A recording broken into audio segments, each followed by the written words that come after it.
On the morning of March 14th, 1853, the entire social order of Southside, Virginia fractured with a single revelation.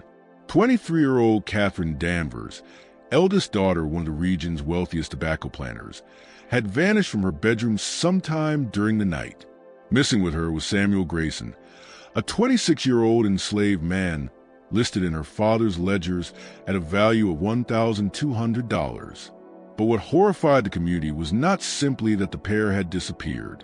It was what searchers uncovered beneath a loose section of floorboards in Catherine's room. 47 handwritten letters, all penned by Samuel, outlining not an abduction, but meticulously engineered escape the two had been constructing for more than 18 months. The implications were unthinkable. Authorities had the evidence instantly, sealing it away before rumors could ignite.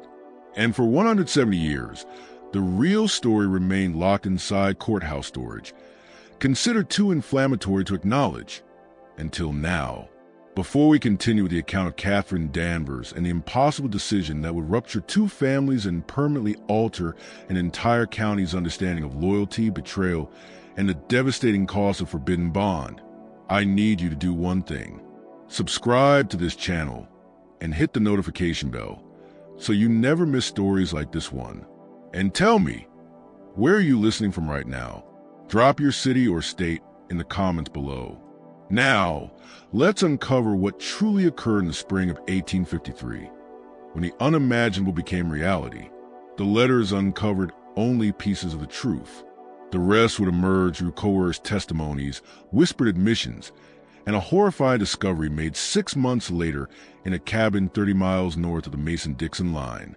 Danvers Hall stood 3 miles outside the small town of Braden, Virginia, a 2-story brick estate that overlooked rolling tobacco fields stretching toward the North Carolina border.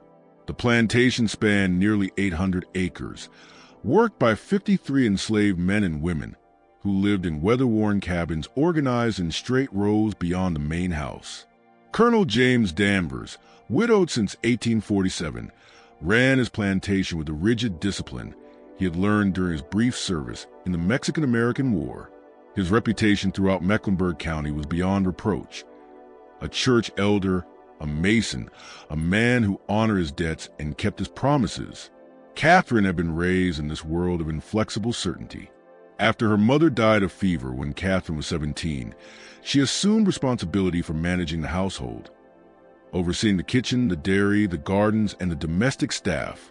She was known across the county as competent, though somewhat distant.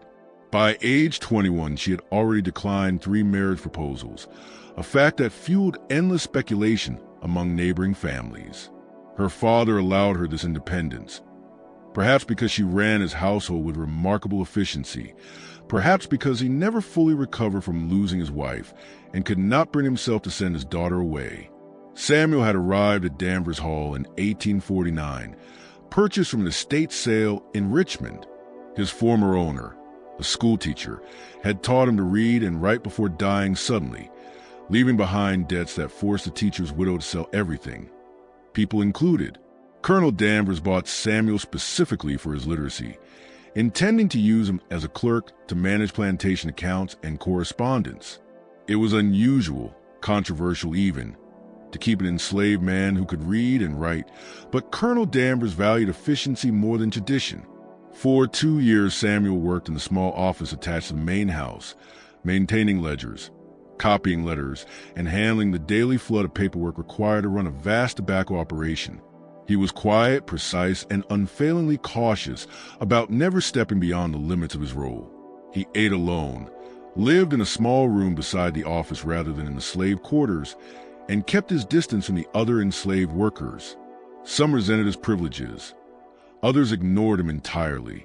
He existed in a strange liminal space, too educated for field labor, yet still imprisoned by the boundaries of enslavement. Virginia in 1853 functioned under rules as rigid as physical law. White and black lives existed in parallel but separate worlds, divided by statutes that dictated every interaction, every limitation, and every punishment for crossing the line. The Fugitive Slave Act of 1850 had made the North far less secure for runaways, granting federal commissioners the power to return escaped individuals and punish anyone who aided them.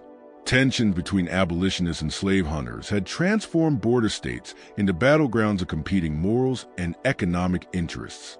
In such a rigid hierarchy, Catherine and Samuel's daily contact was entirely unremarkable for nearly 2 years. She would bring household accounts for him to transcribe. He prepared correspondence for her father's signature. They spoke only out of necessity, always in public spaces, always maintaining the careful, invisible distance society required. No one could say exactly when that began to change. Sometime during the summer of 1851, conversations that should have remained brief began to lengthen. Simple bookkeeping questions drifted into discussions of literature. Samuel had read widely during his years with a schoolteacher. Shakespeare, Milton, the classical works that shaped the thinking of educated minds. Catherine, educated by tutors yet starved for meaningful conversation in the solitude of plantation life, found herself drawn into exchanges that started with plantation matters and ended in entirely different territory. By autumn of that year, Catherine started visiting the office more often, frequently in the early evening, when her father was occupied elsewhere. She brought books from the library that her father never touched. Samuel would read passages aloud with a careful, measured cadence, always stopping the instant footsteps approached. These sessions were never acknowledged.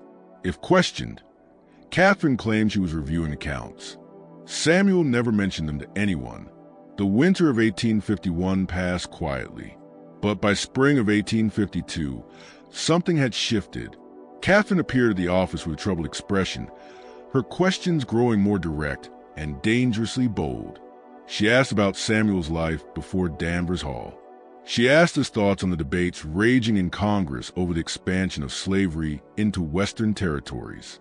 She asked questions that could have cost him his life simply for answering truthfully. Samuel's responses, recorded later in testimony, revealed that Samuel's responses were always carefully measured. He never forgot, could never afford to forget, the realities of their positions. But he answered her anyway, and in those thoughtfully crafted replies, delivered in his calm, educated voice, Catherine began to see not the property her father's ledgers defined, but someone her entire upbringing had taught her she must never acknowledge as fully human. By the summer of 1852, what should have been impossible had become undeniable. The exact nature of their relationship would later be argued, distorted, sensationalized, and dissected by those desperate to impose their own interpretations upon it. Yet one fact remains irrefutable. By August of that year, Catherine and Samuel had begun crafting an escape plan, one that demanded Catherine betray everyone she'd ever known, and required both of them to gamble their lives for something that had no legitimate place in the vocabulary of 1853 Virginia. The planning was painstaking. Samuel, with access to plantation records, knew precisely how much money Colonel Danvers kept in the household safe. He knew the schedule of the night watchmen who patrolled the cabins. He knew which northern routes were choked with slave hunters and which were quietly avoided. Catherine contributed knowledge Samuel could never obtain, details of the county's social calendar, the timing of her father's trips, and the interior layout of the main house. They communicated through letters hidden in a false compartment Samuel had built into the bottom of the account ledger during long winter evenings. Catherine slipped in her messages whenever she brought the household books. Samuel replied, and she retrieved his words the next morning. It was reckless, suicidal, even. Discovery meant Samuel's certain death and Catherine's permanent ruin. Yet they continued through autumn, through winter, unable or unwilling to turn back. The letters accumulated, 47 in total, each more revealing, more detailed, more intimate, and more damning than the last. They wrote of routes and timing, of Quaker families rumored to shelter fugitives, of practical necessities of travel, and of the philosophical weight of what they were choosing to do, and in carefully coded language, designed to obscure their true meaning if discovered.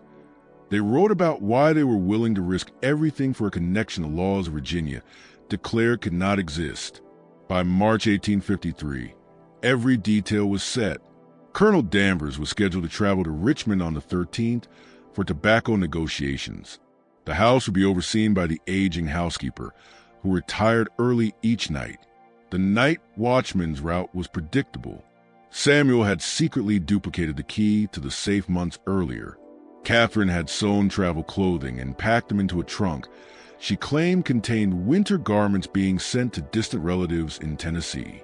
What neither of them knew, what neither could have imagined, was that they were not the only ones plotting something that spring, and the secret they guarded so carefully was only one strand in a far broader deception. The night of March 13th, 1853, was moonless and bitterly cold, the kind of darkness that swallows sound and turns familiar places unfamiliar.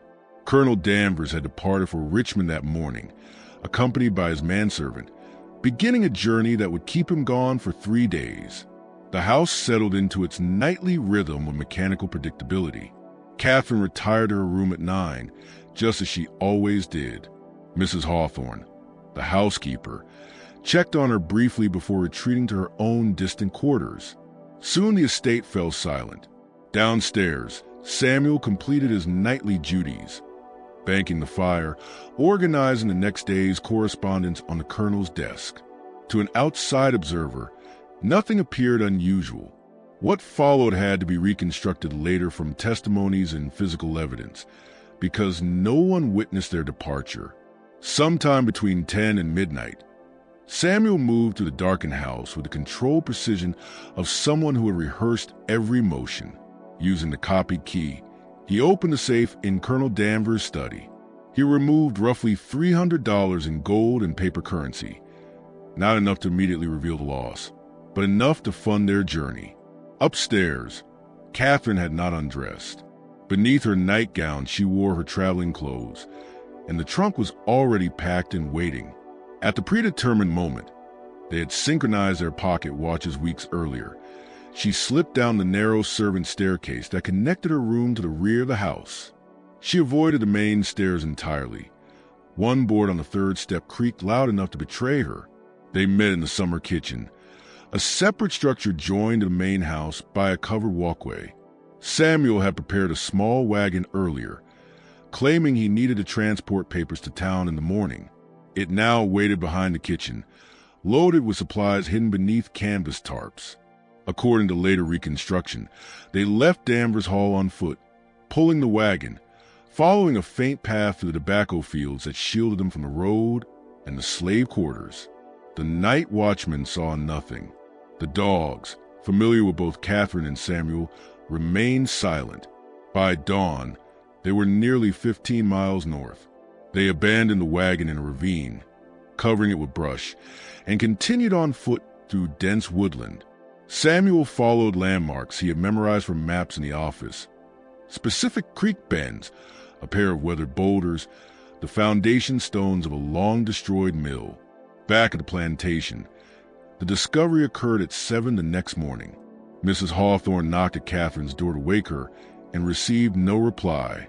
Opening it, she found the bed unslept in, the wardrobe open, and the trunk missing. At first, she assumed Catherine had taken ill and gone to stay with neighbors, but something felt wrong. She checked Samuel's room next. His sparse belongings remained, but he did not. Alarm rising, she looked into the office and found the previous day's correspondence still unsent, an oversight entirely out of character for Samuel's methodical nature. When she reported this to the overseer, a coarse man named Taggart, he immediately suspected Samuel had fled. A swift search of Catherine's room showed no signs of struggle, but her missing clothing and personal items shifted the concern into outright dread. Taggart galloped to the neighboring plantation and dispatched riders in all directions, one toward Richmond to alert Colonel Danvers, others to inform the county magistrate and assemble a search party. By noon, 25 men had gathered at Danvers Hall, and the truth of the situation began to take shape. It was Taggart who found the letters. While searching Samuel's small room for any hint of where he might have gone, Taggart uncovered a false compartment built into the account's ledger, something Samuel had neglected to destroy in his haste. Inside were dozens of letters in Samuel's unmistakable hand, addressing Catherine with an intimacy so startling that the men present recoiled in disbelief. There was no room for misinterpretation. This was no abduction. It was a plotted escape. Magistrate Arden Howell, a thin, solemn man who had known Catherine since she'd been a child, read only 3 letters before snapping the ledger shut and ordering the entire collection sealed at once. Even coded as they were, the nature of the relationship was unmistakable, and what they implied threatened not just the Danvers family, but the fragile social order holding the entire county together. Howell gathered the letters, placed them in his saddlebag, and made a decision that would be debated in whispers for years. The official story became simple, clean, and entirely false. Samuel had kidnapped Catherine and fled north, intending to sell her to northern abolitionists eager to exploit her as propaganda. Nothing more, nothing less. The letters, Howell declared, were forged by Samuel to cast suspicion on Catherine and conceal his crime. But every man who had read even a single page knew the truth, and that truth was too explosive to allow into the light. Colonel James Danvers returned from Richmond the evening of March 15th, having ridden through the night the moment he received word. He arrived to find his plantation transformed into the command post of a manhunt. Men camped in the fields, horses tethered to every fence rail, lanterns glowing in the windows like watchful eyes. Taggart met him at the doorway and relayed the events in rigid, carefully chosen language, emphasizing the kidnapping narrative at every turn. Colonel Danvers listened without expression, his features carved into stone. When Taggart finished, the colonel asked only one question: "Where are the letters?" When they were presented to him, he read each one slowly, silently, without a change in his expression. When he reached the final page, he closed the stack and turned to Magistrate Howell. "Burn them?" Howell hesitated. "Colonel, these are evidence." "Burn them," Danvers repeated, "or I will." The letters were not burned. Howell secretly copied them first, then sealed the originals within the courthouse vault. The copies he hid in his personal safe, believing the truth, however dangerous, might one day be needed. Meanwhile, the search party spread across Virginia, pursuing rumors, false sightings, and possible escape routes. Catherine and Samuel, by that time, had already crossed into North Carolina, traveling through an increasingly perilous landscape. They moved by night, hid by day, and relied on the discreet generosity of those Samuel had spent months identifying: Quaker households, free black communities, and sympathetic farmers who asked no questions. But they were not the only hunters in the dark. Behind them rode not just the official search parties, but a far more ruthless threat: professional slave catchers drawn by the enormous reward Colonel Danvers had issued. $500 for Samuel's return, dead or alive. $1,000 for information leading to Catherine's recovery. The posted flyers upheld the kidnapping story, but the sheer size of the reward revealed the truth. No one paid such sums for an ordinary runaway. What neither Samuel nor Catherine knew was that the letters Howell had locked away contained information far more explosive than simple plans or declarations. And back at Danvers Hall, the investigation was about to uncover something that would turn the scandal from devastating to apocalyptic. The discovery occurred 3 days after the escape. Mrs. Hawthorne, still cleaning Catherine's room with the frantic determination of someone trying to restore order to a shattered world, noticed a loose floorboard beneath the bedside table. When she pried it up, she found a small wooden box hidden beneath it. Inside were items that made her gasp aloud: a daguerreotype of Samuel, clearly commissioned in secrecy, as no photographer in Mecklenburg County would have dared create such an image. Beside it lay a simple gold wedding ring sized for Catherine's finger. And beneath these lay a letter in Catherine's handwriting, unfinished, dated 2 weeks before the escape. Mrs. Hawthorne read only the opening lines before dropping the letter as though it had scorched her fingers. "My dear Samuel, by the time you read this, we will either have succeeded in our flight or perished in the attempt. But I write this so that if we fail, there will be a record of the truth Virginia forbids us to speak. The child I carry is yours." The letter ended abruptly, Whatever Catherine intended to write next, whatever plan she had for that confession, would never be known, but its existence transformed everything. This was no mere escape, no simple forbidden attachment. This was a woman fleeing with the father of her unborn child, a child who, under Virginia law, would be enslaved at birth, a child whose very existence would be viewed as a violation of society that shaped them both. Mrs. Hawthorne brought the box to Taggart, hands trembling. He carried it to Magistrate Howell. Howell read the unfinished letter and felt something inside him fracture. He placed every item back in the box, sealed it, and locked alongside the letters in the courthouse vault. Then he returned to Danvers Hall and told Colonel Danvers privately what had been discovered.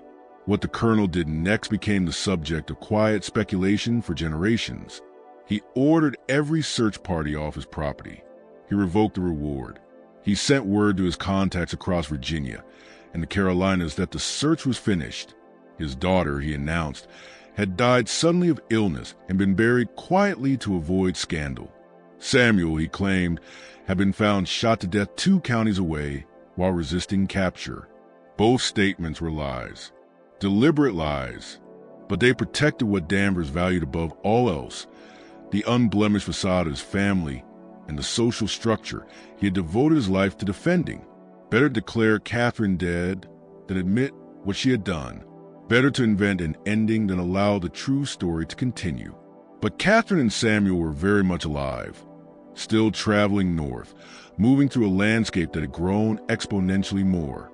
Dangerous, not because the pursuit continued. It had, in fact, inexplicably stopped, but because of what they now carried. A secret growing stronger with each passing day. A life forming inside Catherine that represented the utter collapse of every rule their society rested upon. The abrupt, almost unnatural end to the official search raised more questions than answers. In taverns and parlors across Mecklenburg County, whispers bloomed like wildfire. Some accepted Colonel Danvers' claim that his daughter had died suddenly and been buried in haste. Others believed she had been locked away in a sanatorium, her mind shattered. The most skeptical murmured that Danvers had privately hired bounty hunters to resolve matters out of public view. Magistrate Howell, bound by secrecy but tortured by conscience, upheld the official line in public while privately documenting every detail he could uncover. His journals, found after his death in 1876, reveal a man torn apart.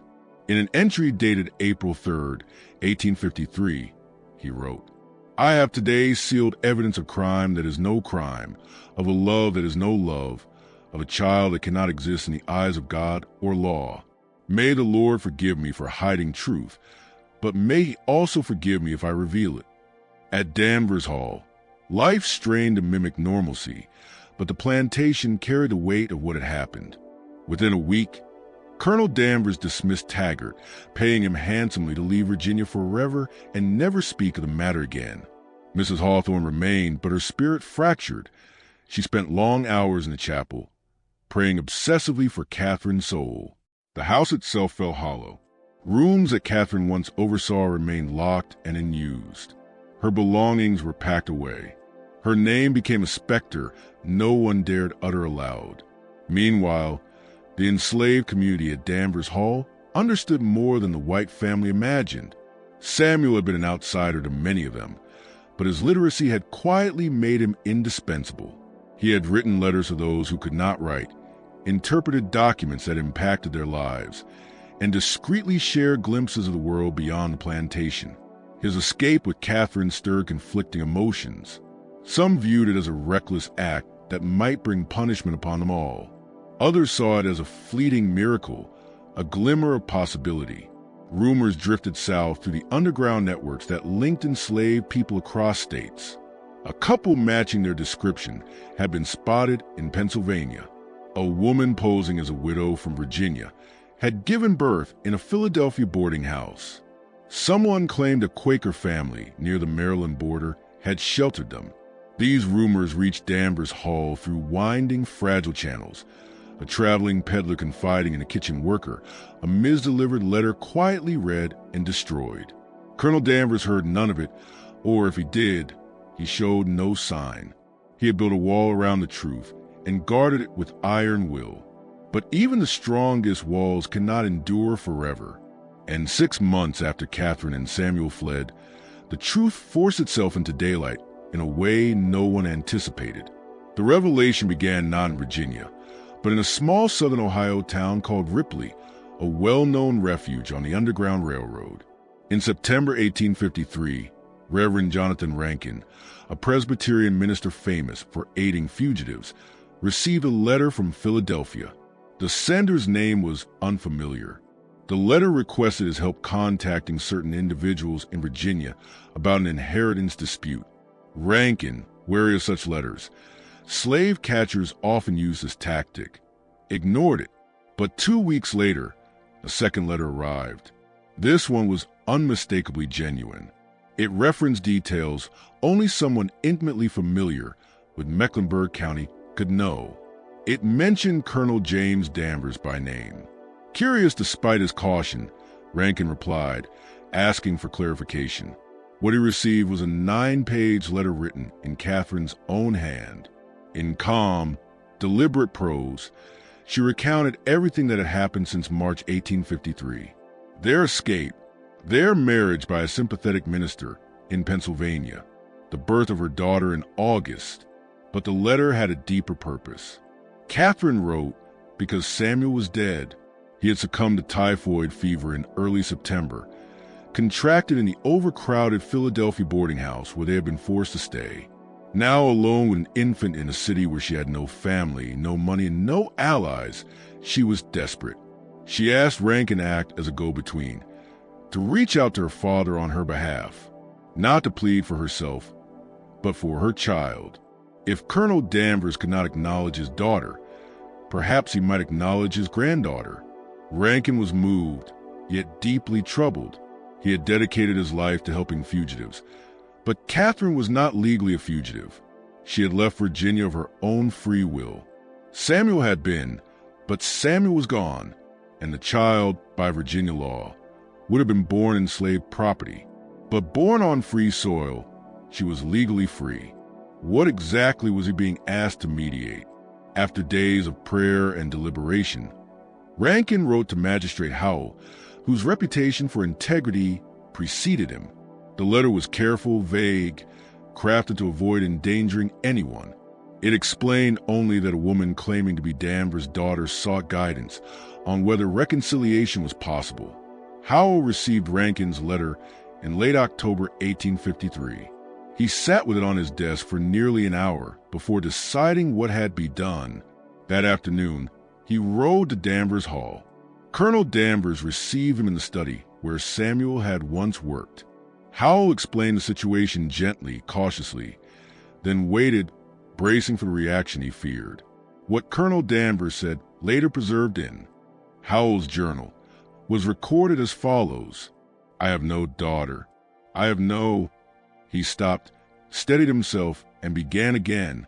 If this woman in Philadelphia persists in using my family name, inform her that I will pursue legal action for fraud. She is to contact me no further. Tell Rankin the same. Howell tried to reason with him. James, she is your daughter, and your grandchild. I have no daughter, Colonel Danvers repeated, his voice like tempered iron. And I have no grandchild. This matter is closed. Howell left the study defeated. He wrote back to Rankin explaining that reconciliation was impossible. Out of personal compassion, he enclosed a small sum of his own money, asking Rankin to deliver it to Catherine along with his deepest apologies for her father's refusal. Catherine's reply, when it arrived weeks later, was brief but powerful. She thanked Rankin and Howell for their attempts to help. She explained that she had found work as a seamstress and was scraping by, barely able to support herself and her daughter. She asked for no additional aid. The final paragraph of her letter, later quoted across abolitionist newspapers, was unforgettable. I knew when I chose this path that I was choosing to die to my former life. I did not anticipate how literal that death would become. But I would make the same choice again, for the alternative was a living death of spirit. one I could no longer endure. My daughter will grow up free, and that is worth any sacrifice. Rankin shared the letter discreetly through his abolitionist network. It soon appeared in publications in Philadelphia, Boston, and New York. Always anonymously, identify her only as a young Virginia woman of honorable family who chose liberty and love over the comforts of bondage. The story spread. Ministers quoted her words from pulpits. Writers used her narrative to challenge the moral foundations of slavery. In Virginia, those who recognized the story's details maintained iron silence. Colonel Danvers never acknowledged the publications. Magistrate Howell kept his documents locked away. Mrs. Hawthorne continued her ceaseless prayers. The plantation marched through its cycles of planting and harvest as if nothing had happened. But everything had changed. The social fabric, which seemed so permanent and immovable, had revealed itself to be brittle, capable of shattering under the weight of one woman's choice. If a planter's daughter could reject her birthright for an enslaved man, what did that say about the very system their world depended on? If love could cross boundaries people insisted were absolute, what else might collapse? These were dangerous questions. They were not spoken aloud, but they lingered. In the quietness of conversations, in the way Catherine's name vanished from polite society, in the speed with which Colonel Danvers aged in the following years. Meanwhile, in Philadelphia, Catherine, still calling herself Catherine Danvers, refused to hide her origins. She raised her daughter, Sarah, in a modest two-room apartment above a tailor's shop. She sewed from dawn to dusk, attended a small Presbyterian church, and told Sarah stories about her father. Carefully chosen ones that emphasized Samuel's brilliance, his gentle nature, his courage. Sarah grew up knowing she was different, but unaware of the full truth. She knew her father had died before she could remember him. She knew her mother had fled Virginia under difficult circumstances. She knew her grandfather wanted nothing to do with them. What she did not know, the secret Catherine carried to her grave, was a full, fraught network of choices and dangers behind her escape or the sealed letters in the Mecklenburg County Courthouse that would remain hidden for another generation. Those documents stayed sealed until 1889. That year, Magistrate Howell's son, sorting through his late father's belongings, discovered the copied letters in Catherine's unfinished confession about her pregnancy. Shocked, he spent weeks grappling with what to do. Finally, he chose disclosure. By then, Catherine had been dead 3 years, buried beneath a headstone in Philadelphia that read only, "Beloved Mother." Colonel Danvers had died in 1871, without ever again speaking his daughter's name. Most of the central figures were gone. The plantation system itself had collapsed in the Civil War. The world that had made Catherine and Samuel's love impossible had largely vanished. When Howell's son published the letters in a Richmond newspaper, they caused only a brief scandal before fading into obscurity. A few elderly abolitionists wrote admiring reflections on Catherine's courage. A few Southern traditionalists condemned her betrayal. Most readers simply skimmed the story, sighed at its tragedy, and moved on.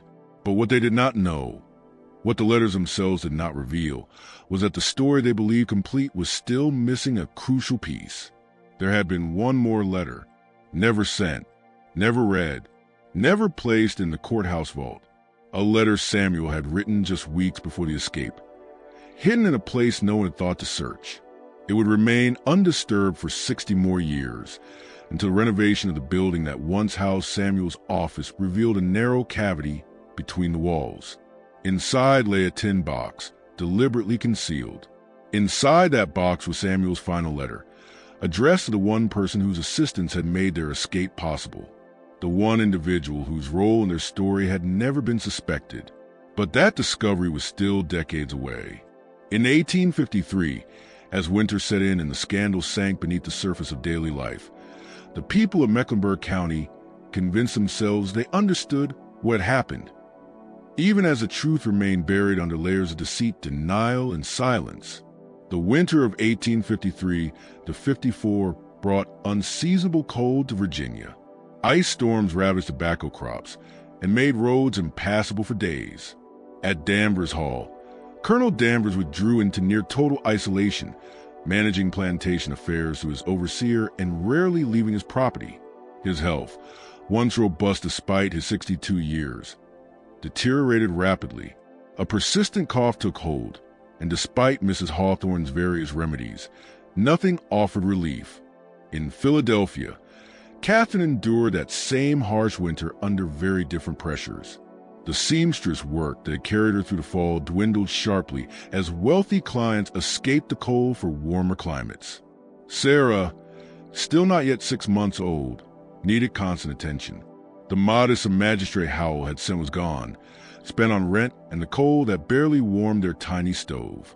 In January, Catherine wrote to Rankin again, not asking for charity, but inquiring whether he knew of any positions as a governess or teacher. She explained that she had received an excellent education and could teach French, literature, and music. Rankin, moved by her determination, reached out to several Quaker families, but every reply was a polite refusal. A woman of Catherine's background, unmarried, her brief marriage to Samuel not legally recognized, and raising a mixed-race child, was unacceptable in any respectable household. She was unemployable in the roles she was qualified for. What saved her was not pity, but skill. A customer at the tailor shop beneath her rooms, impressed by Catherine's expert repair of a difficult garment, commissioned an entire wardrobe. Then another. By spring, Catherine had gained a small but loyal clientele, women who valued fine needlework and didn't ask questions about her past. She was surviving, barely, but surviving nonetheless. Her letters to Rankin, sent sporadically over the next year, never carried complaints. Instead, she wrote about Sarah, her first teeth, her first halting attempts at words. She described the city, the free black community she had cautiously begun to meet, and the strange, disorienting sensation of living in a place where no one monitored her every move. "I am not happy," she wrote in April 1854, "but I am free to be unhappy in my own way, and that is a kind of happiness I never knew in Virginia." Sarah will grow up in a world that, though far from just, at least permits her existence. That is enough.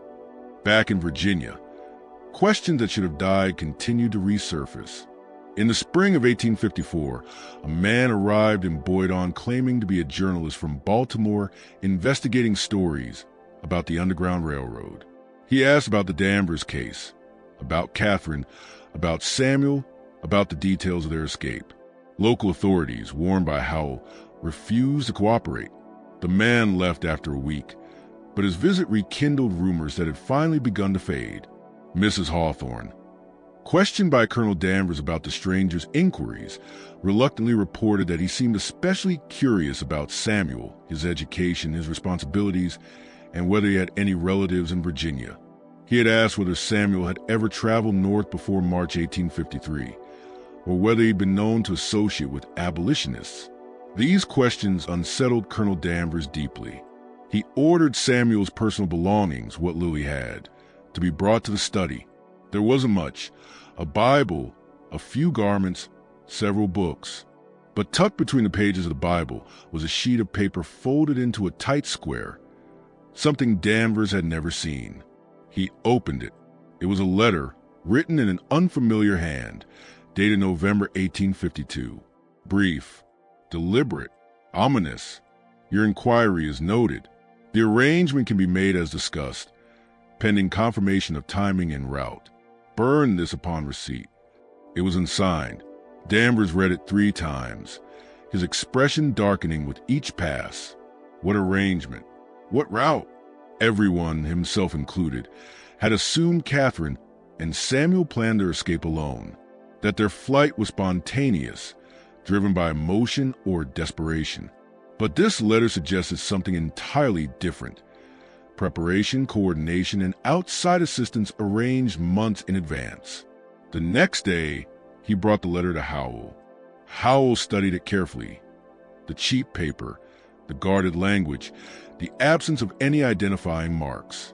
"This suggests," he said slowly, "that Samuel had contact with the Underground Railroad long before March, that their escape was not impulsive, but coordinated with people who knew how to move fugitives north." Who? Danvers demanded. Who helped them? Howell had no answer.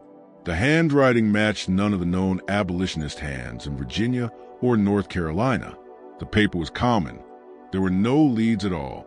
But the implications were devastating.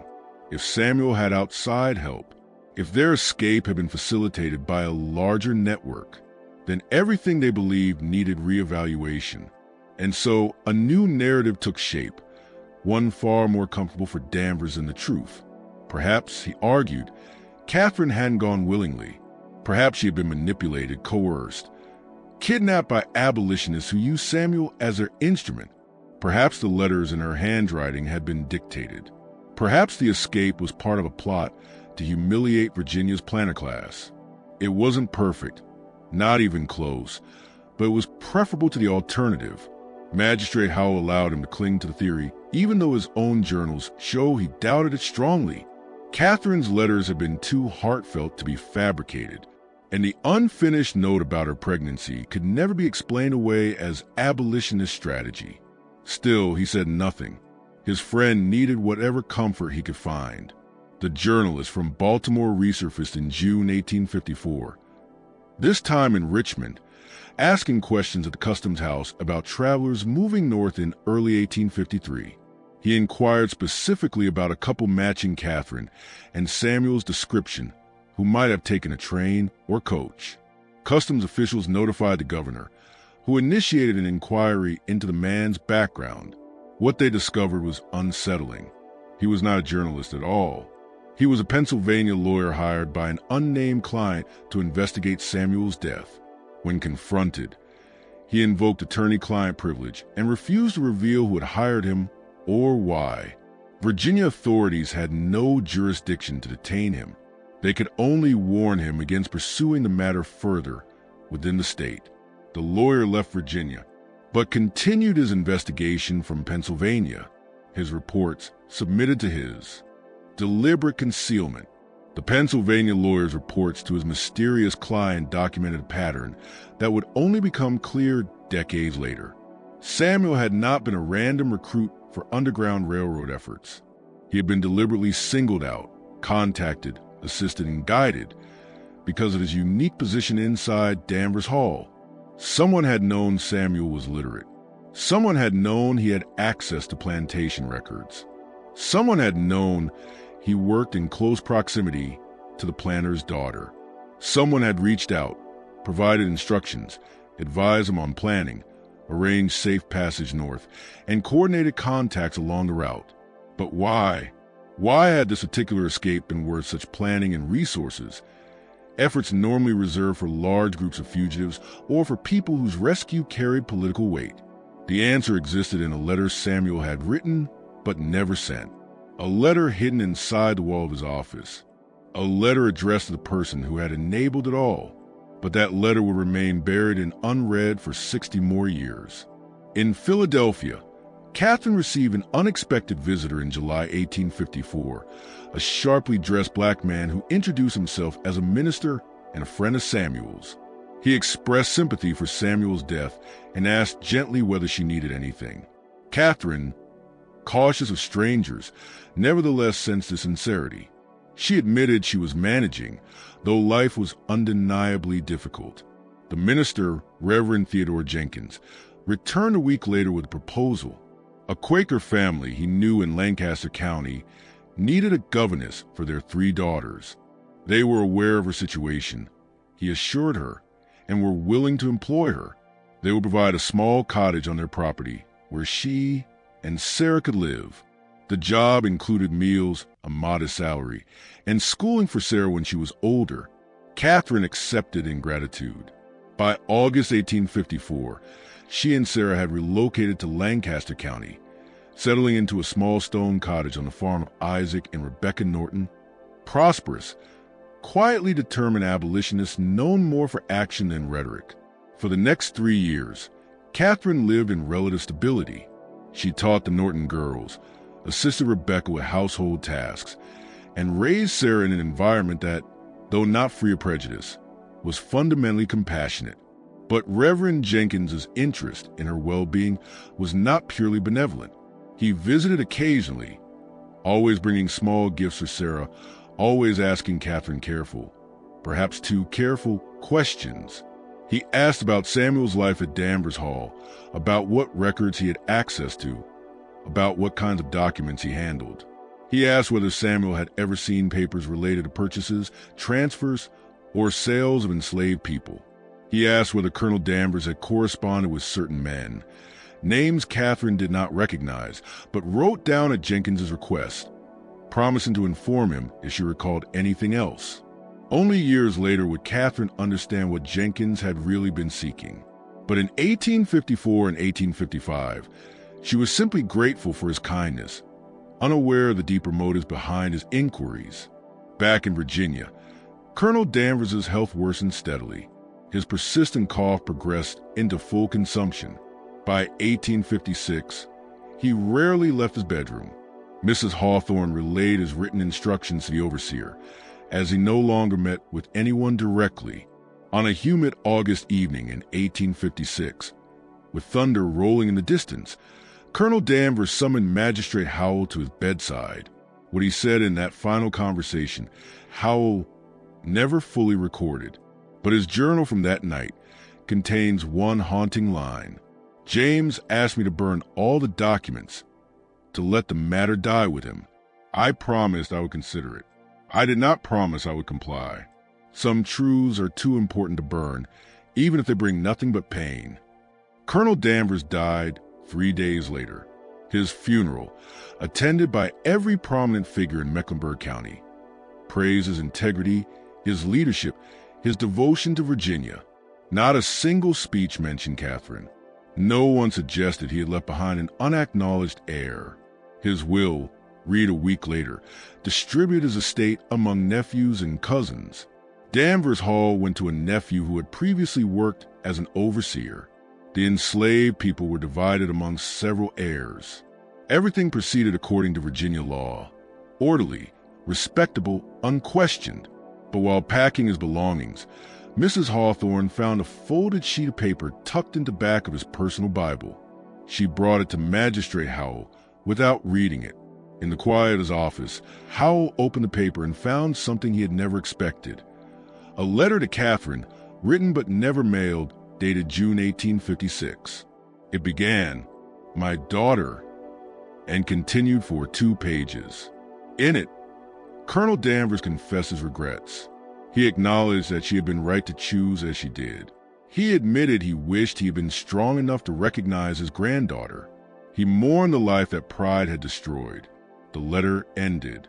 "I cannot undo what I have done, and I am too old and too weak to alter my course now. But I want you to know that not a single day has passed since March 1853 that I have not thought of you, prayed for you, and grieved for the daughter I drove away through my own stubbornness. Tell my granddaughter, if you think it wise, that her grandfather loved her, though he never knew her, and that his love was not strong enough to conquer fear. May you both forgive me, though I cannot forgive myself." Howell read the letter twice, then locked it in his safe with the rest of the documents. He never sent it to Catherine. In his journal he wrote, "What good would it do now? James is dead. Catherine has built a life far from here. Let her have her peace. But I cannot destroy this. Someone, someday, must know that he regretted, that he loved, that he failed himself as deeply as he failed her." The letter joined a growing archive of unsent confessions, unfinished notes, and cryptic messages hinting at coordination and planning far beyond what Catherine and Samuel alone could have accomplished. Together, these documents formed fragments of a puzzle, one whose full picture remained obscured by time, death, and deliberate silence. Concealment, and still hidden within the wall of Samuel's old office, waiting for a renovation that would not occur for another 58 years, lay the final piece. Samuel's last letter, explaining who had aided them, why it had been chosen, and what the true purpose of their escape had been beyond the obvious. That letter would eventually reshape the entire story. But for now, in 1856, it remained unopened in its tin box, its secret sealed in darkness. The years after Colonel Danvers's death brought an uneasy calm. Catherine continued her work as a governess, Sarah grew from infant to curious child. In Virginia, the scandal faded into local legend, a story elders repeated now and then, each time with different inflections and moral lessons depending on the listener. But beneath this outward quiet, several threads were tightening, pulling participants toward a revelation none of them anticipated. The first thread involved Reverend Theodore Jenkins. In 1857, he visited Catherine for the final time, bringing news that shattered the fragile stability she had built. Samuel, he told her, had not been merely a passerby in the Underground Railroad's orbit, nor a man who stumbled into abolitionist networks by chance. He had been recruited, deliberately and strategically, because of his unique position at Danvers Hall. Jenkins explained, in 1851, rumors reached abolitionist circles in Philadelphia that a major illegal slave trading operation was functioning out of Virginia. They were purchasing people in the Upper South and smuggling them to Cuba and Brazil, where slavery remained legal and prices were far higher. The ring was said to be documented in letters and ledgers kept at several plantations, one of them being Danvers Hall. Because Samuel could read, because he handled records and correspondence, and because he had proximity to your father's office, he was identified as someone who might gather evidence. Jenkins had contacted Samuel in late 1851. He asked whether Samuel could copy any relevant documents he encountered, and Samuel agreed. He told me, Jenkins said gently, that he planned to escape eventually regardless, but before he did, he wanted to help us gather what he could. Catherine felt the room tilt around her. The letters we wrote, she whispered, the plans we made, were they real, or was I part of his mission? Jenkins's expression tightened with sympathy. Catherine, I give you my solemn word. Samuel's feelings for you were genuine. He spoke of you constantly, tenderly. The original plan was for him to flee alone, but when he learned you were pregnant, and when you insisted on going, he changed everything. He risked his life to bring you north. None of that was part of our mission. Catherine swallowed hard. What evidence did he gather? Jenkins hesitated, then answered, letters connecting your father to men involved in the illegal trade. We could never determine whether he was complicit or simply exploited. But the correspondence suggests someone was using Danvers Hall's legitimate trade to mask a larger criminal network. Samuel copied dozens of documents before the escape. He carried them north. Where are they now? She asked. Jenkins leaned forward. Samuel gave them to me 2 days before he died. He said if anything happened to him, I should decide whether and when to use them. I have spent 3 years verifying what I can. But, Catherine, the letters mention your father by name. To publish them would destroy what remains of his reputation. Catherine sat motionless, Sarah playing quietly at her feet.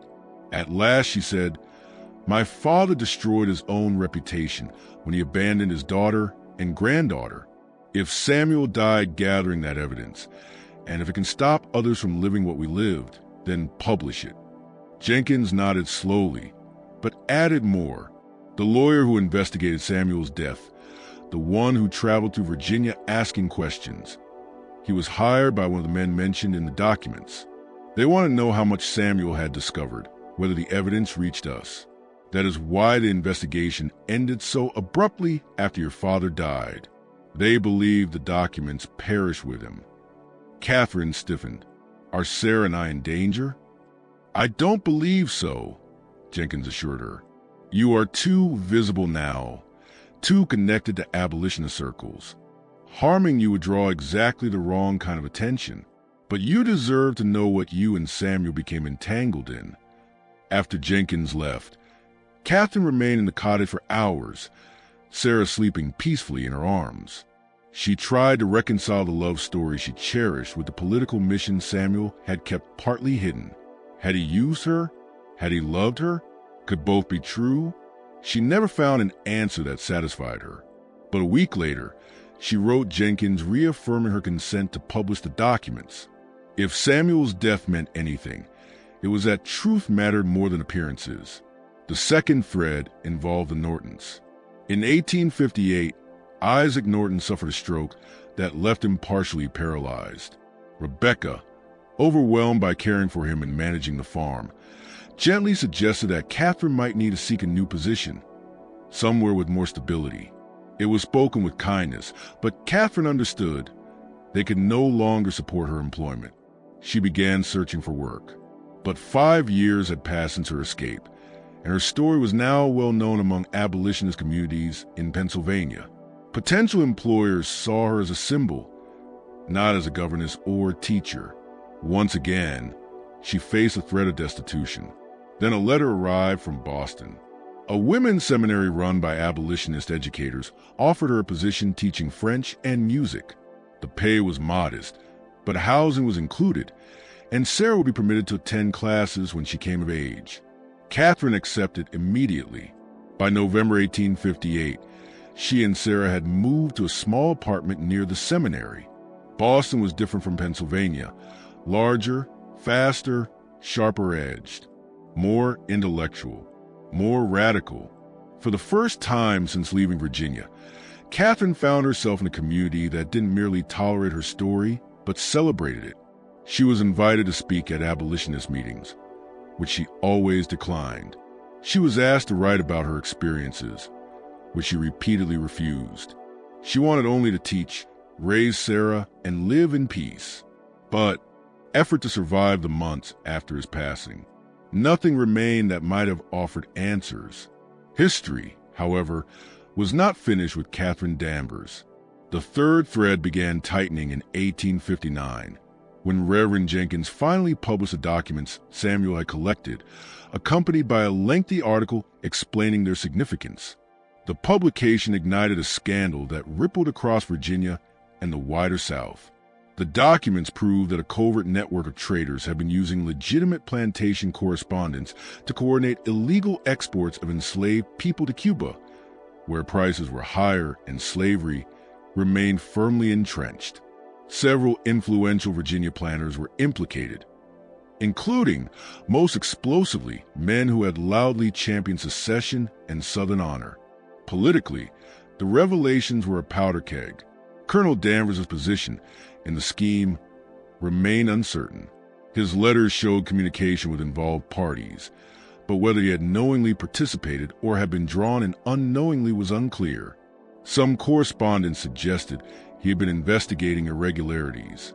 Others implied he was complicit. Jenkins, in his article, offered the colonel the benefit of the doubt, suggesting he might have been used by more sophisticated criminals. But the damage was done. In Virginia, the Danvers name became a byword for scandal. The nephew who inherited Danvers Hall sold it at a loss and fled to Maryland. Mrs. Hawthorne, now old and frail, refused to discuss the matter. She wept quietly when shown the article. Magistrate Howell read the publication in his office, the color draining from his face as he realized how little he had understood. Samuel had not merely been a desperate man in love. He had been gathering intelligence powerful men wanted silenced. And Catherine had not simply been a rebellious daughter. She had been drawn into a conspiracy far beyond Mecklenburg County. Howell retrieved the sealed documents from a safe and reread them, this time searching for links to Jenkins's revelations. He found them. Names overlapped. Dates aligned. The random fragments suddenly formed a coherent pattern. But unanswered questions remained. How had Jenkins first identified Samuel? How had the Underground Railroad learned of Samuel's role at Danvers Hall? And most troubling of all, had Catherine's pregnancy been genuine? Or had it served as a convenient justification for her joining Samuel's escape? Howell never voiced this question aloud, but his journals from 1859 reveal a man increasingly tormented by the moral ambiguities of what he had witnessed. Truth, he realized, was far more layered than he had ever believed. In Boston, Catherine read Jenkins's article with a storm of emotions: pride that Samuel's sacrifice had mattered, sorrow that her father's name was once again mired in scandal, and a deep, aching uncertainty about the man she had loved. How much had he shared with her? How much had he hidden? Had she been his partner or his cover? She would never know, because the fourth thread, the one that might have answered everything, remained buried. Samuel's final letter, the one sealed in the wall of his former office, contained the truth about his earliest conversations with Jenkins' motives and the genuine shock he felt when a strategic escape mission intersected with an impossible love. That letter would have proved that Samuel's mission predated Catherine, that he had intended to escape alone, that loving her had derailed his timeline and forced him to take risks Jenkins never approved.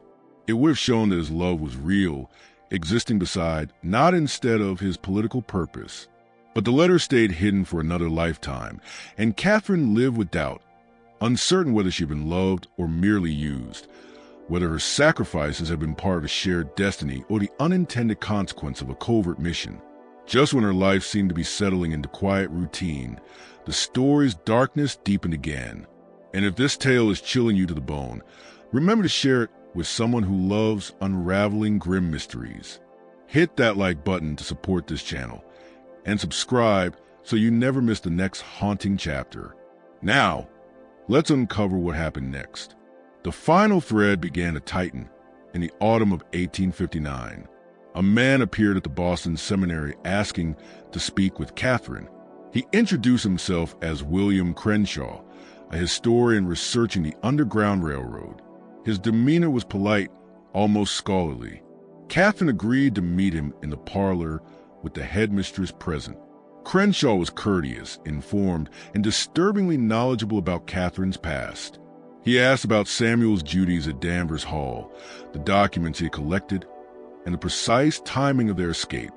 The specificity of his questions made Catherine uneasy. At last she asked openly, "Why are you really here, Mr. Crenshaw?" He hesitated, then spoke in a low voice. Because Samuel was not working alone at Danvers Hall. Someone else was guiding him, telling him which letters to copy, which records to preserve, which correspondence mattered. Someone who knew the illegal network from the inside. I am trying to identify that person. Catherine felt her breath catch. Who do you think it was? I don't yet know, Crenshaw admitted, but I believe the person was in your father's household. Someone with access Samuel did not possess. Someone who continued sending information to abolitionist networks until the day your father died. The implications were staggering. If Crenshaw was correct, then someone at Danvers Hall, Mrs. Hawthorne, Taggart before his dismissal, an enslaved worker, a field overseer, had been acting as an informant, using Samuel as a courier. Why tell me this? Catherine asked. Crenshaw leaned forward. Because I believe Samuel left evidence somewhere, something that identifies his contact. And I believe you may know where it is, even if you do not realize it. Catherine searched her memory for anything, an object, a phrase, a hint, but found nothing. Samuel had brought almost nothing north with him, and what little he had carried was lost or sold during her desperate struggle after his death. She had nothing left that might help. Poverty. If Samuel had hidden evidence, Catherine had no idea where it might be. Crenshaw left disappointed, but not before planting a seed of doubt that grew quickly. If Samuel had been receiving inside information, if someone at Danvers Hall had secretly been working against the illegal slave trading network, then their escape had never been what Catherine believed. It was not merely a desperate act of love or rebellion. It was a component of a larger resistance movement, one that had continued long after they fled. The realization was astonishing, transformative, potentially revolutionary, but still incomplete. The missing key, Samuel's hidden letter, would have named his contact, explained their methods, and revealed the full scope of the resistance operating right under Colonel Danvers' nose. But that letter remained sealed behind plaster and timber, waiting for a future none of them would live to see. In December 1860, South Carolina seceded from the Union. The fragile peace evaporated. From Boston, Catherine watched the nation fracture. She felt a strange mixture of dread and validation. Everything Samuel had warned her about in hushed, late-night conversations was unfolding across the country. Sarah, now 7 years old, sensed the tension. Why are people angry? She asked. Why is there going to be war? Catherine answered as honestly as she could. About slavery, about the moral and economic crisis tearing the nation apart, about the conflict that had always been simmering beneath the surface. Is that why you left Virginia? Sarah asked one evening. Because you knew this was coming? Catherine paused.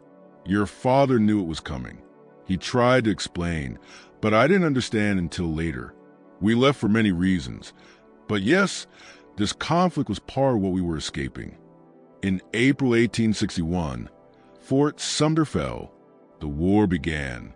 Catherine followed every dispatch, especially those from Virginia. Battles, occupations, plantations burned or abandoned, enslaved people fleeing toward Union lines. She wondered about Danvers Hall. Who remained? Who had fled? Who had taken their chance at freedom? At the seminary, war relief efforts intensified. Catherine organized fundraisers, stitched bandages, and helped coordinate supplies for refugee camps filled with formerly enslaved people. The work was exhausting, but it gave her purpose and kept her mind from drifting too often to the ghosts of her past. That fragile equilibrium shattered in June 1861.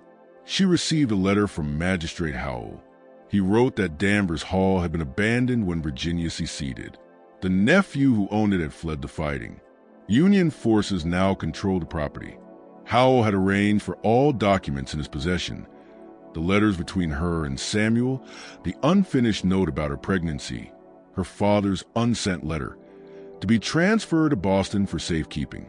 I am an old man, Howell wrote, and I believe these should be in your hands, not mine.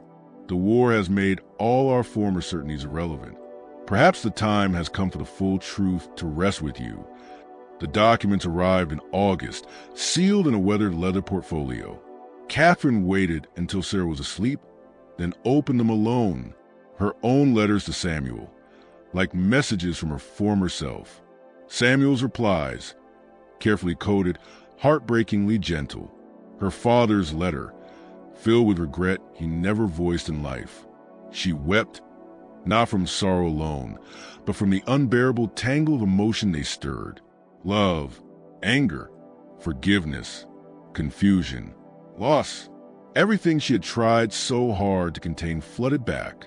She had built a life around the belief that her choice had been right. But her father's letter made her question all the alternate paths that had died the night she fled Virginia. In October 1861, Catherine received another unexpected visitor. William Crenshaw, the historian who had questioned her 2 years earlier, arrived at the seminary. He looked older, thinner, driven by urgency. I've found something, he said without greeting. At Danvers Hall, the Union Army is using it as headquarters, and they began renovating one of the outbuildings. They found a hidden compartment in the wall. Inside was a tin box containing a letter. Catherine felt her heart hammer. A letter from Samuel?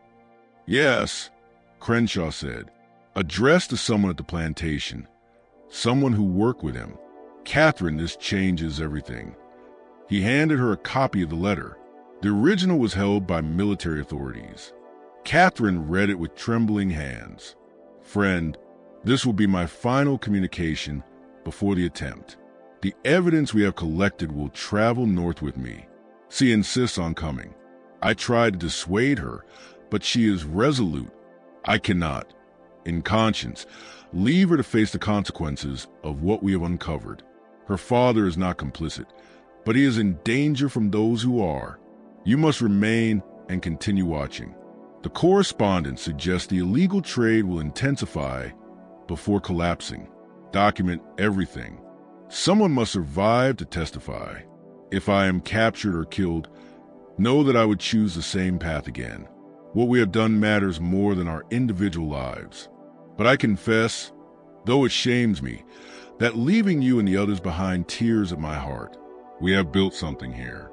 A network of resistance in the very heart of the system we oppose. You have been braver than I, staying when I flee. Continue the work. Free who you can. Record what you cannot prevent. One day it will matter. Remember our plan. The third barrel in the north cellar, beneath the false bottom. Everything I could not carry is hidden there. Use it as you judge best. Your brother in struggle, Samuel, recognized that Samuel had not acted alone. Someone at Danvers Hall had been his partner, his confidant, his co-conspirator. Someone who had stayed behind after Samuel and Catherine fled, continuing to gather evidence while risking their life daily. Who was it? Catherine whispered. Who did he write to? We don't know, Crenshaw admitted. The letter wasn't addressed by name, but whoever it was remained at Danvers Hall for several more years. We found additional documents hidden in the cellar barrel Samuel mentioned. They include evidence gathered between 1853 and 1856, right up to your father's death. Catherine felt her heartbeat quicken as she mentally revisited the people who had lived at Danvers Hall when she fled. Mrs. Hawthorne, impossible, too conventional, too frightened, too loyal to her father. Taggart? He had been dismissed days after the escape. Hardly time to begin espionage. One of the enslaved workers? But Samuel had always kept to himself. He had seemed close to no one. Then a memory surfaced. Samuel standing outside one night, speaking quietly with someone near the slave quarters. She couldn't see who it was. She had assumed it was plantation business. What if it had been something else? The documents in the cellar. Catherine asked, what do they show? Crenshaw's expression darkened. That the illegal trade was far larger than anyone suspected. It wasn't just rogue plantation owners. It involved bankers, shippers, politicians. The profits funded pro-slavery political efforts. The evidence is overwhelming. It will be used in war tribunals if the Union wins. If, Catherine repeated, there will be a Union victory, Crenshaw said softly. The North has resources the South cannot match. And Catherine, this means Samuel didn't die for nothing. He gathered enough evidence to help dismantle a criminal empire. His partner gathered even more. Together they created a record that ensures justice. Catherine sat speechless, drowning in the implications. Samuel had been more than a runaway. He had been a documentarian, a strategist, a believer in truth. His love for her had been real. The letters prove that. But his mission had been larger than both of them. I need to know who helped him, she said finally. Who risked everything while we fled. They deserve to be acknowledged. They might not want recognition, Crenshaw cautioned gently. They survive by staying invisible. And though slavery in Virginia is collapsing, hatred doesn't vanish with it. In the weeks that followed, Catherine became consumed with finding Samuel's mysterious partner. She wrote to Mrs. Hawthorne, who replied with a curt note. She remembered nothing and wished not to be drawn into past scandals. She wrote to the Union commander at Danvers Hall. Some formerly enslaved workers remembered Samuel as educated but distant. No one admitted to helping him. An elderly woman recalled he sometimes assisted people with letters, but nothing more. A man who worked in the stables remembered Samuel meeting someone near the barns, but couldn't recall who. The mystery refused to yield. The war raged on. Catherine worked in relief efforts, taught her students, raised Sarah, but part of her mind circled endlessly around that final letter, that unnamed ally who had stayed behind when Samuel fled. In July 1863, news of Gettysburg swept through Boston. Soon after, waves of refugees arrived, including formerly enslaved people from Virginia who had followed the Union Army north. At a refugee center, Catherine found herself staring into the eyes of a woman she recognized, Ruth, who had worked in the Danvers Hall kitchen. 40 years old in 1853, 50 now, a survivor. They stood in silence before Ruth finally spoke. Miss Catherine, they said you was dead. I'm not, Catherine replied softly. Are you here alone? My children are free now, Ruth whispered. That's all that matters. Catherine helped settle her, found her clothing, shelter, food. 2 days later, she visited Ruth in private. Ruth, she said, did you know Samuel was gathering evidence against illegal traders? Ruth's face tightened. I knew Samuel did the master's paperwork. I found a letter he wrote. Catherine continued carefully. Addressed to someone who stayed behind. Someone who continued the work. I don't know nothing about that, Ruth said sharply, but her eyes betrayed her. Catherine leaned forward gently. Whoever helped him deserves to be remembered. Their evidence helped bring down a criminal network. I just want to know. Ruth's voice hardened. Leave it alone. Some things best stay buried. We're free now, that's enough. Catherine recognized the fear beneath the words. Even here, even now, Ruth didn't feel safe speaking certain truths. She let it go, but that night, after Sarah had gone to bed, Catherine opened her apartment door to find Ruth standing there trembling. It wasn't Samuel's idea, Ruth said softly. It was mine. Catherine ushered her inside, hands shaking, and poured tea as Ruth, whom she had once known only as a quiet kitchen worker, began to reveal a story that dismantled everything Catherine thought she understood. Ruth had been born free in Delaware, daughter of a ship carpenter. She had been kidnapped at 15, sold south, and eventually purchased by Colonel Danvers in 1840. 13 years she had spent in the Danvers kitchen, hiding her literacy, watching, listening, making contact across multiple plantations. When Samuel came in 49, Ruth said quietly, I knew what he was the minute I saw him. Educated, careful, positioned close enough to the master's books to see things. Watched him closely for nearly a year before making contact. He was planning to run anyway, Ruth said quietly. He told me that from the beginning, but I convinced him to gather evidence first. Why? Catherine asked. Why risk so much? Because running saves one person, Ruth answered, her voice suddenly sharp with conviction. But evidence? Evidence can save hundreds. Her eyes burned with fierce intelligence. I couldn't run. I had children, family, but I could document. I could listen. I could copy. I could make sure that when freedom finally came, we had proof of what had been done to us. She described the system they had built in secret. Ruth identified important correspondence, listened from doorways and hallways during the colonel's meetings, memorized names and dates. Samuel accessed the documents, made copies, and passed them to Underground Railroad contacts on his rare trips to town under the guise of plantation business. When you began spending time with him, Ruth continued, I warned him to be careful, but love, don't pay mind to warnings. By the time you were expecting, he was desperate to protect you. The plan was always for him to run alone, but he couldn't leave you behind. Did you help us escape? Catherine whispered. Ruth nodded. I made sure the night watchman walked a longer route. I made sure Mrs. Hawthorne's sleeping tonic was strong. I made sure the dogs were fed and calm. You didn't escape despite the plantation, Miss Catherine. Her voice softened. You escaped because the plantation let you go. Tears poured down Catherine's cheeks. Why didn't you tell me? Because the fewer who knew, the safer we all were. Ruth shook her head. After you left, I kept the work going. Your father never suspected. When Taggart started sniffing too close to the truth, I made sure he was dismissed. I copied everything I could, kept gathering evidence until the colonel died. Then I sealed it all in the cellar barrel and waited. Why tell me now? Catherine asked gently. Ruth hesitated before answering. Because I'm dying. Doctor says I have maybe a year. Her eyes glistened. And I wanted someone to know Samuel didn't do alone. That the intelligence, the planning, the network, a lot of that came from people who stayed behind. We couldn't all run, but we could all fight. Over the next months, as Ruth's health failed, Catherine recorded her testimony in painstaking detail. Ruth named dozens of enslaved people who would help gather evidence.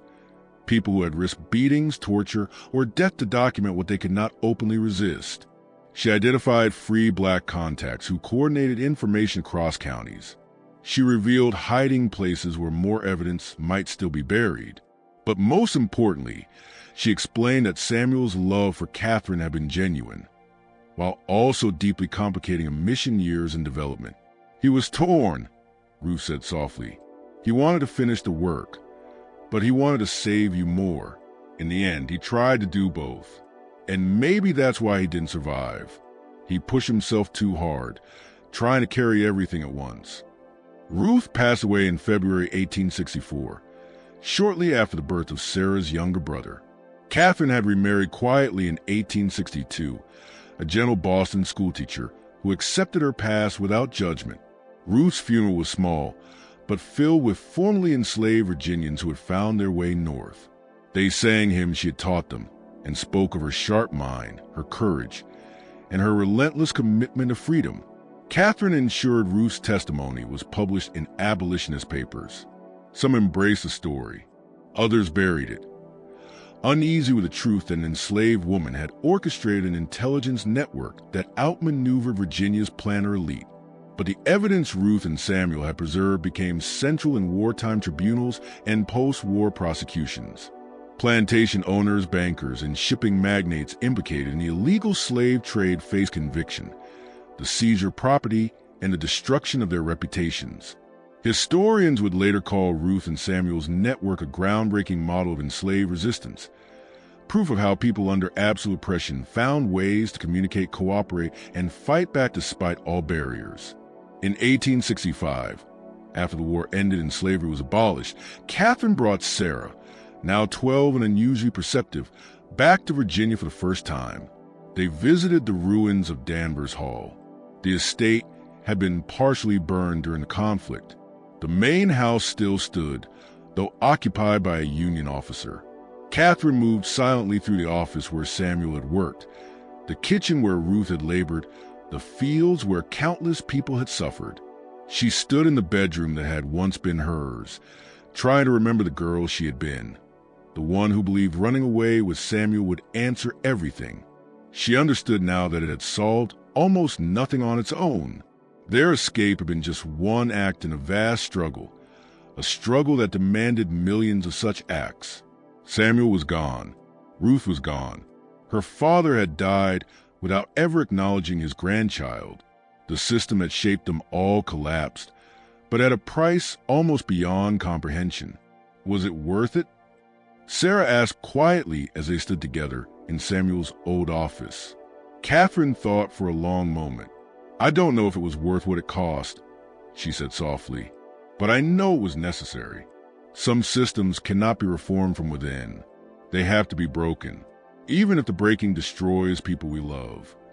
They visited Magistrate Howell, now frail and living with his daughter.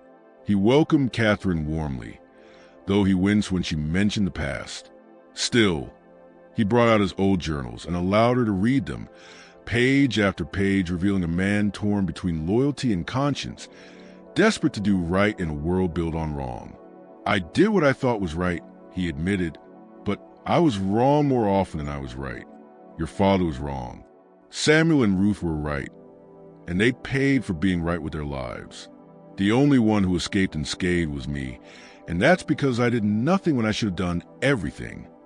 Catherine returned to Boston in June 1865 with Howell's journals and the other documents telling the full story of the underground intelligence network that had thrived beneath Virginia's plantation society. She spent the next 20 years organizing and preserving the materials, ensuring Ruth's name and the names of all who resisted would not be lost. Sarah grew up, graduated from the seminary where Catherine taught, and became a teacher herself. She married a minister, had 3 children, and lived to see the dawn of the 20th century. She never met her grandfather. She never knew her father. But she knew their stories, and she made certain her own children carried them forward as well. Catherine lived until 1891, passing away at 61 from pneumonia. Her obituary in the Boston papers mentioned her Virginia upbringing, her years teaching at the seminary, and her steadfast contributions to the abolitionist effort. It did not mention the scandal of 1853. It did not mention the forbidden love that once shook her entire county. By then, that chapter of her life had folded into the larger narrative of the Civil War, just one of the countless human stories illustrating slavery's devastating cost. But the documents endured, hidden, sealed, archived, waiting. The letters exchanged between Catherine and Samuel would eventually become well known in academic circles, examined as rare proof of how enslaved people preserved literacy, emotional depth, and intellectual identity despite a system built to erase all three. Ruth's testimony would appear in major works on resistance networks across the South. Colonel Danvers's final letter would be cited in books exploring the psychological collapse of men who upheld an unjust order. And in 1914, when a renovation of the surviving wing of Danvers Hall finally revealed Samuel's hidden letter to Ruth, the complete story emerged for the first time, confirming what Catherine had always suspected. Their escape had never been a simple act of runaway lovers. It had been part of a far larger, coordinated effort. Love and resistance intertwined, and the bravest individuals in the story were not the ones who fled north, but the ones who stayed behind and continued to fight under constant threat of death. The letter transformed scholarly understanding of the Underground Railroad. It proved that information networks were as essential as escape routes, that documentation itself was an act of rebellion, and that enslaved people were not passive victims. They were strategists, organizers, and agents of their own liberation. But by 1914, all of them were gone. Catherine, Samuel, Ruth, Colonel Danvers, Magistrate Howell. Every life touched by the events of 1853 had already passed into history. Their choices, sacrifices, failures, and triumphs became a footnote in the sweeping story of slavery's end. Scholars studied the documents. Families kept quiet, and the world moved on, unaware of the hidden war waged beneath the veneer of plantation life. Until now, for the first time, with the release of these documents through court order and family permission, the full story can be told: the letters, the testimonies, the secret network that operated undetected for years beneath Virginia's rigid hierarchy. The evidence is now available for anyone to examine and to judge. This mystery reminds us that history is never simple, that love and resistance can live side by side, that impossible choices sometimes reshape entire systems, even as those systems crush the people who challenge them. The story of Catherine and Samuel asks us, what would you sacrifice for freedom? What risks would you take for love? And how do we honor those who fought quietly from within, as fiercely as those who escaped and fought from without? What do you think? Did Catherine and Samuel make the right decision? Was Ruth's network more impactful than a single escape ever could be? Share your thoughts in the comments. If you enjoyed this tale and want more dark historical mysteries, make sure to subscribe, hit the notification bell, and share this video with someone who loves unforgettable stories. See you in the next video.